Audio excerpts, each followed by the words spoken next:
advantage in points off turnovers for you guys. I think you were plus 20 in that category. Yep. What did you think of the execution in transition, particularly on the defensive side? Oh, we just flew around. Those two guys caused so many issues. I thought we adjusted too much early instead of just doing what we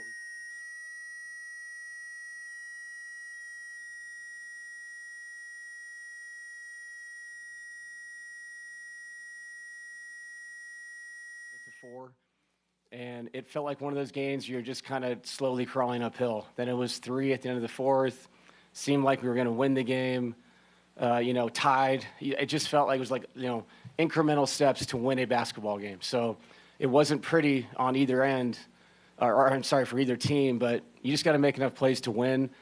And I told the guys in there, it's I'm just going to play the guys I feel like are impacting the game the most. The stat sheet really doesn't mean anything to me. But they did a good job with their adjustments. We're going to have to watch the tape and do a better job of attacking it. But that's what this is, and it was funny. I thought our best adjustment of the night was, let's go back to doing what we thought we were going to do. Let's just do it better. And we did. Russ had that really rough week a couple weeks ago, and you said after the Kings game, you said, I'm not playing him or playing Jalen. Yeah. I'm playing whoever's going to win. What did you see from him late in this game for him to be able to be that kind of impact player that you're looking for? Yeah, Russ is Russ. Defensively, he was absolutely incredible. He was playing free safety out there. I thought a lot of the reasons why the turnovers happened, even if it wasn't him forcing it, just the way he was roaming around and impacting the game, was great for us. And then offensively, a couple of times I thought he attacked. Maybe we could have pulled it out and executed, but that's what Russ does. He's going to play in attack mode. So I don't think he's going to change after 17 years. If he sees somebody in front of him one-on-one, he's going to attack. And then he made an enormous three, in the fourth. A CB's three. Aaron hit a big one, and that's what we're talking about right now. We have to be able to make shots when they triple, quadruple Jamal and Nikola. That's just the bottom line. And you can come up with all the schemes you want and change the offense and all this stuff. They're going to bring bodies. So people have to cut and finish, or they got to catch and shoot and make shots for us to do something special. When you look at Jamal's first half and his second half, just forget the shot making or whatever, what the field goal percentage was, but there was a noticeable uptick in his aggression. Yeah. Was there anything said, or was it just kind of Jamal just kind of being Jamal, and how does that encapsulate how you guys are as a team? Yeah, you're exactly right. It's almost like the worse things got, the better he got. And that seems like that's always who he is.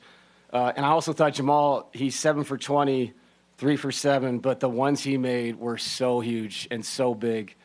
I know one, it got us back to, we were down 7, took us back down 4, made one to tie it finally. And the side pick and roll was really good to us tonight, allowed us to attack in different ways, flash people behind the defense, and Jamal got loose a little bit that way. So. And then obviously Nikola every night, man. It's 29, 12, and 9 in that game, that physical of a game, just incredible. On the other end of the Russ thing, Malone always said that Michael Porter took pride in closing and being able to close. Yeah. Rest of this series going forward, what can he do to kind of get going? What can you guys do to kind of get him going throughout? Well, I think obviously, everybody has to engage the game. And I think everybody takes pride in finishing games on our team. And if Jalen Pickett has a night, he's going to finish the game.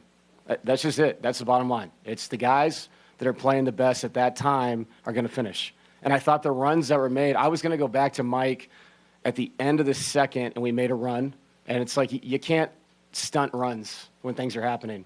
And then I felt bad for Mike because he sat so long. There was a couple situations late game. Do you throw him back in? Is that fair? Is that fair to somebody and the ball finds them and they've been sitting for not game time but real lifetime 40 minutes? So there's two ways to look at that. You can say, well, I chose not to play Michael, or you can say, should I put Michael in a really unfair situation? Should I do that to him? I don't think so. And so I think the 5 guys that finished did their job, and we won this game defensively. We really did, and with timely shots from guys that aren't named Jamal and Nikola. Coach, Nikola was involved in 2 plays that were pretty strange. I think one where he got hit in the face and then was on the ground. They started the 5-second clock and he kind of threw it in, ended up getting a technical. Yeah. And then the other where the Clippers bench is holding onto the ball. Yeah. What did you make of those plays and sort of how he handled them and how the the refs controlled the game there. Right. We watched it. He got hit. It wasn't intentional. Derek just caught him. And I think he thought there would be a call after the play, and there was no call. As far as the coaching thing, I mean, my guy's got to step it up. If we're allowed to just grab the ball and stop plays from happening, and it's not a delay of game, then what have we been doing all year? I mean, the assistants, I was an assistant, so what was I doing all year? So if that is okay to do, and I guess that's okay, then we should start doing it.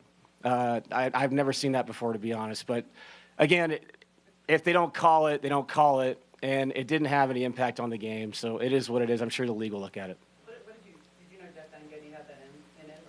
Yeah. Yeah, he's pretty competitive guy, obviously, and an amazing coach. So, that's what this series is going to be. There's so many winning people in this series, and basketball pedigree, NBA history. You got a championship coach down there, and I said this, and I'm not trying to overdo this. I mean, James and Kawhi are so special. So this series has it all. Like, if I was a fan, I'm watching this series. It's physical. There's playmaking. There's role players making big shots. Schematically, I thought the game was awesome as far as the adjustments that were made on both sides. So excited for Monday. David, you guys were trailing most of the game, and I know you said that it was that run at the end of the second quarter that allowed you to win it. But the fact that you don't lead again till late, you grind it out in overtime. What does it say about what this team has, what this team is capable to close out a game like that?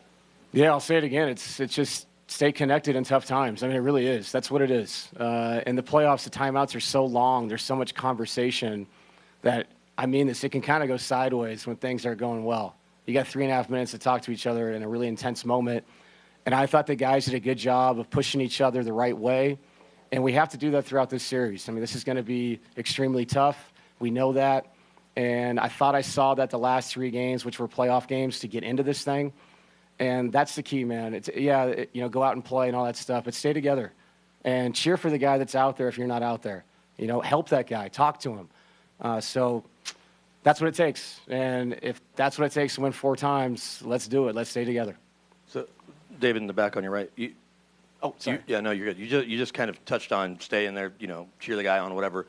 So when you have players that aren't as engaged because the night's not going their way, in this case it happened to be Mike, and you're focused on what's going on the court, how do you get a guy back in that's maybe hanging out at the end of the bench and not that engaged with what's going on?